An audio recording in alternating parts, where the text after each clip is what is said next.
ಪ್ರತೀಪನ ಮಗನಾಗಿ ಹುಟ್ಟಿದಂತಹ ಮಹಾಭಿಷನ ಹೆಸರು ಶಾಂತನು.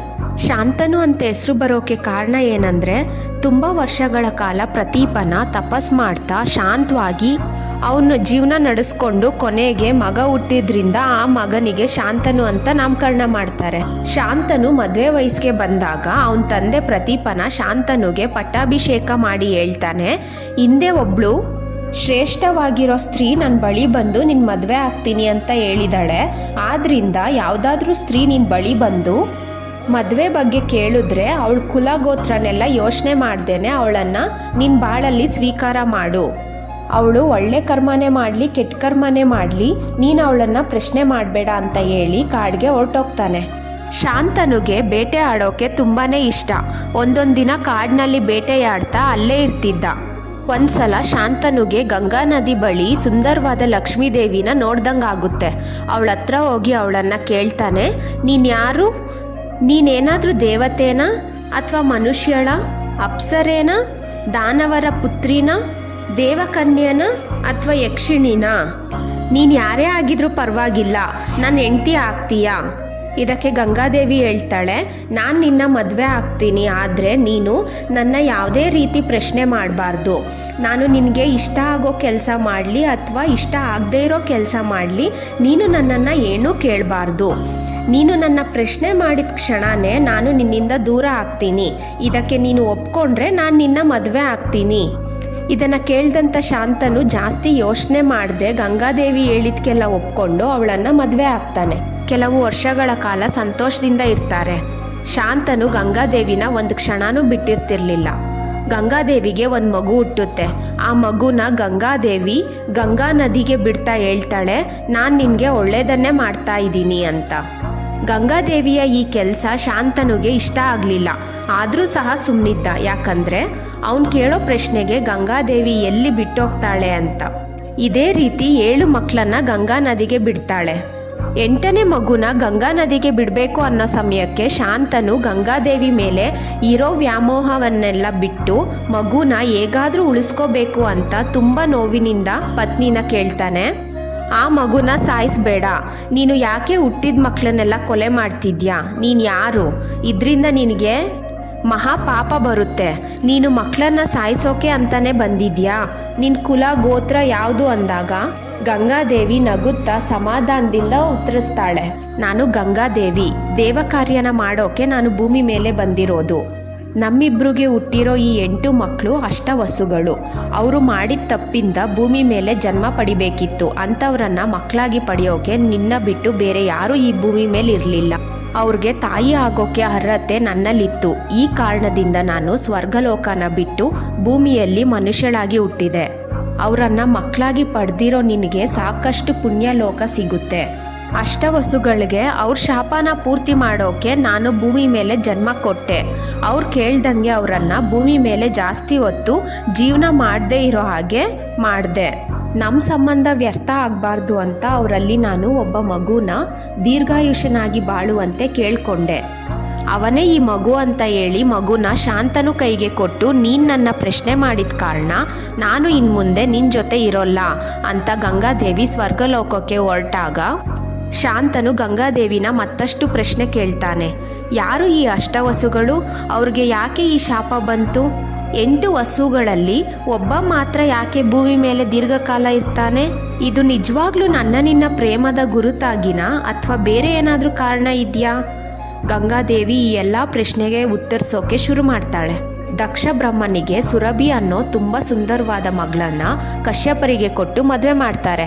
ಸುರಭಿ ಮತ್ತು ಕಶ್ಯಪರಿಗೆ ಒಂದು ಸುಂದರವಾಗಿರೋ ಮತ್ತು ದೈವಿಕ ಗುಣಗಳಿರೋ ಹಸು ಹುಟ್ಟುತ್ತೆ. ಆ ಹಸು ಹೆಸರು ನಂದಿನಿ. ಆ ಹಸುನ ವರುಣನ ಮಗ ವಸಿಷ್ಠ ಮಹರ್ಷಿಗಳು ಹೋಮಧೇನು ಆಗಿ ಇಟ್ಕೊಂಡಿರ್ತಾರೆ.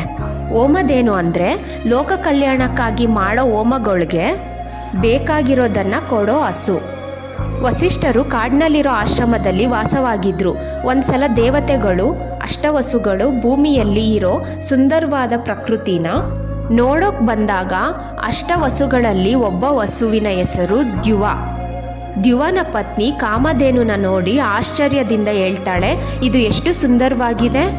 ಆಗ ದ್ಯುವ ಕಾಮಧೇನು ಬಗ್ಗೆ ಪತ್ನಿಗೆ ಎಲ್ಲ ರೀತಿನೂ ವಿವರಿಸ್ತಾನೆ. ಆ ಕಾಮಧೇನುವಿನ ಹಾಲು ಕುಡಿಯೋದ್ರಿಂದ 10,000 ವರ್ಷ ಒಬ್ಬ ವ್ಯಕ್ತಿ ತುಂಬ ಸೌಂದರ್ಯದಿಂದ ಇರ್ತಾನೆ. ಇದನ್ನು ಕೇಳಿ ಪತ್ನಿ ತುಂಬ ಪ್ರೀತಿಯಿಂದ ದ್ಯುವನ ಬಳಿ ಬಂದು ಹೇಳ್ತಾಳೆ, ಭೂಮಿಯಲ್ಲಿ ನನ್ನ ಗೆಳತಿ ಇದ್ದಾಳೆ. ಅವಳು ಸತ್ಯಸಂಧನಾದ ಉಶಿನರ ರಾಜನ ಮಗಳು ಜಿತಾವತಿ. ಈಗಂತೂ ಅವಳು ತುಂಬ ಸುಂದರವಾಗಿದ್ದಾಳೆ. ಆದರೆ ವಯಸ್ಸಾದ್ಮೇಲೂ ಸಹ ಅವಳು ಇದೇ ರೀತಿ ಸುಂದರವಾಗಿರಬೇಕು. ಆದ್ರಿಂದ ನೀನು ನನಗೆ ಆ ಹಸುನ ವಸಿಷ್ಠರ ಆಶ್ರಮದಿಂದ ಅಪಹರಿಸ್ಕೊಂಡು ಬಾ ಅಂದಾಗ ದ್ಯುವ ಪತ್ನಿಯ ಪ್ರೀತಿಯ ಮಾತಿಗೆ ಮನಸೋತು ಕಾಮಧೇನುನ ಅಪಹರಿಸ್ತಾನೆ. ದ್ಯುವನಿಗೆ ವಸಿಷ್ಠರ ಕೋಪದ ಬಗ್ಗೆ ಗೊತ್ತಿದ್ರೂ ಸಹ ಅದನ್ನು ಮರ್ತೋಗ್ತಾನೆ.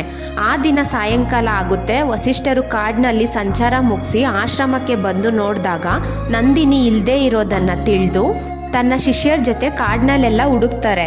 ನಂದಿನಿ ಸಿಗೋದಿಲ್ಲ.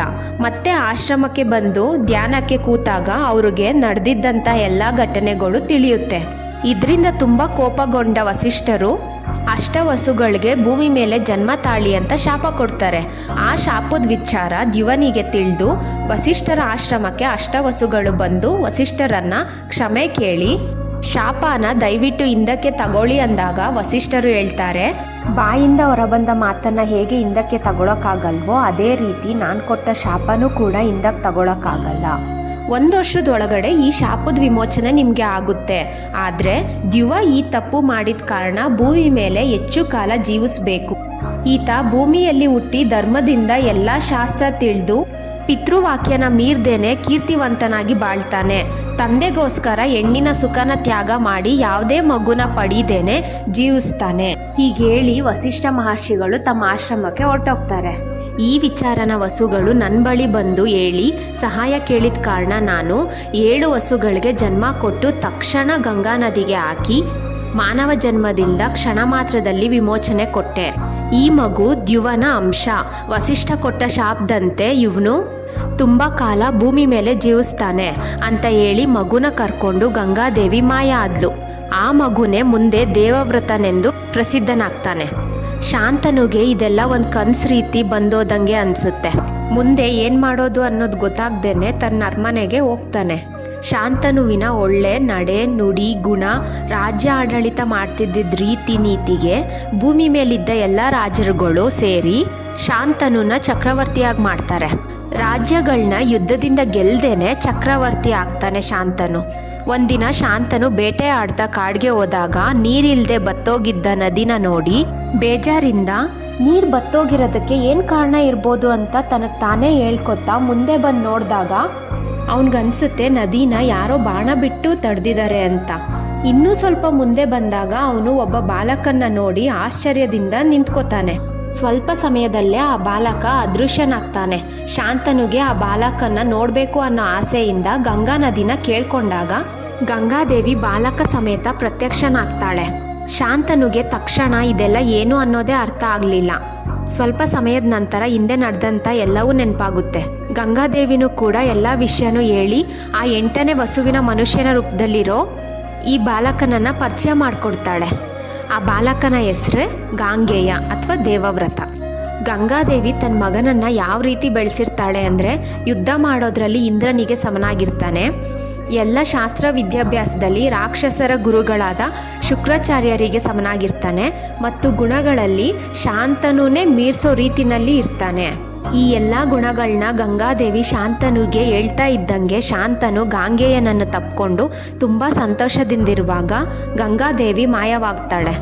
ಶಾಂತನು ಗಾಂಗೇಯನನ್ನು ತನ್ನ ರಾಜ್ಯಕ್ಕೆ ಕರ್ಕೊಂಡೋಗಿ ಎಲ್ಲರಿಗೂ ಪರಿಚಯ ಮಾಡಿಕೊಟ್ಟು ತನ್ನ ರಾಜ್ಯಕ್ಕೆ ಯುವರಾಜನಾಗಿ ಮಾಡಿ ರಾಜ್ಯದ ಎಲ್ಲ ಜವಾಬ್ದಾರಿನ ಮಗನಿಗೆ ಕೊಟ್ಟು ಶಾಂತನು 4 ವರ್ಷ ಸುಖ ಮತ್ತು ಸಮಾಧಾನದಿಂದ ಕಾಲ ಕಳೀತಾನೆ.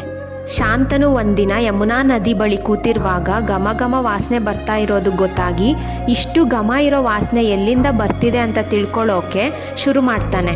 ಕೊನೆಗೆ ದೋಣಿಯಲ್ಲಿದ್ದ ಸತ್ಯವತಿಯಿಂದ ಈ ಘಮ ಬರ್ತಿರೋದು ಅಂತ ತಿಳಿದು ಸತ್ಯವತಿ ಬಳಿ ಹೋಗಿ ಕೇಳ್ತಾನೆ, ನೀನು ಯಾರ ಮಗಳು, ಇಲ್ಲೇನು ಮಾಡ್ತಿದ್ಯಾ ಅಂದಾಗ ಸತ್ಯವತಿ ಹೇಳ್ತಾಳೆ, ನಾನು ಬೆಸ್ತರ ರಾಜನ ಮಗಳು, ನಮ್ಮ ತಂದೆ ಹೇಳ್ದಂಗೆ ದೋಣಿನ ನಡೆಸೋ ಕೆಲಸ ಮಾಡ್ತಿದ್ದೀನಿ ಅಂತ ಹೇಳಿ ತನ್ನ ಕೆಲಸ ಮುಂದುವರಿಸ್ತಾಳೆ.